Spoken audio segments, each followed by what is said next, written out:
Next question from the brother's mic in the center. Hello, doctor. My question pertains to the point you're talking about. My name is Naresh. My question pertains to the point that you were making about intoxicants, small intoxicant, like you have in small quantities or big quantities, it's the same thing. It is an intoxicant. So how does it boil down to like smoking?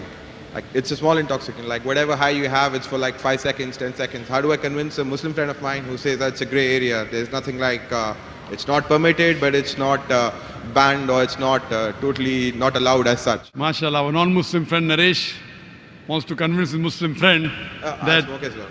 as far as smoking is concerned, he said what intoxicates in large quantity is prohibited in small quantity. That's the hadith of beloved Prophet Sallallahu Alaihi Wasallam. Sunan Ibn Majah, volume number 4 in the book of intoxication. Book number 30, hadith number 3392. But this, as far as smoking is concerned, all type of smoking is not intoxicants.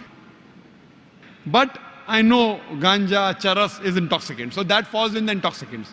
But if it is not intoxicating, previously there was a fatwa amongst the shuyukhs.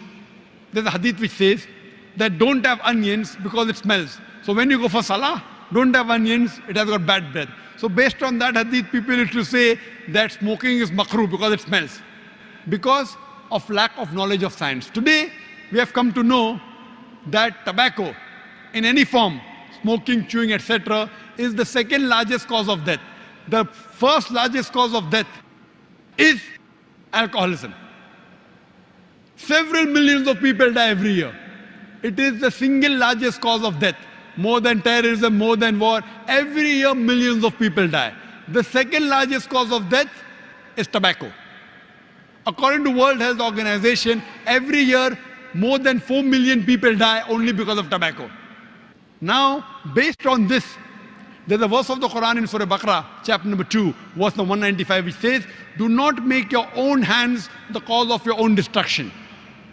That means committing suicide or causing self-loss is prohibited. So based on this verse, today we come to know smoking is nothing but slow poisoning. So based on this verse today, there are more than 400 different fatwas from different parts of the world that smoking is haram, tobacco is haram. Only in India, where I come from, there the scholars say makruh, because many have tobacco, so they say makruh. But today, Saudi Arabia, Egypt, many parts of the world, there are more than 400 fatwas saying that smoking and tobacco in any form, nicotine is haram. So Islamically today, smoking is haram based on the verse of the Quran, Surah Baqarah chapter 2 verse number 195, do not make your own hands the cause of your destruction. So tell this to your friend, give the reference of the Quran, inshallah he'll be convinced if he's a good Muslim.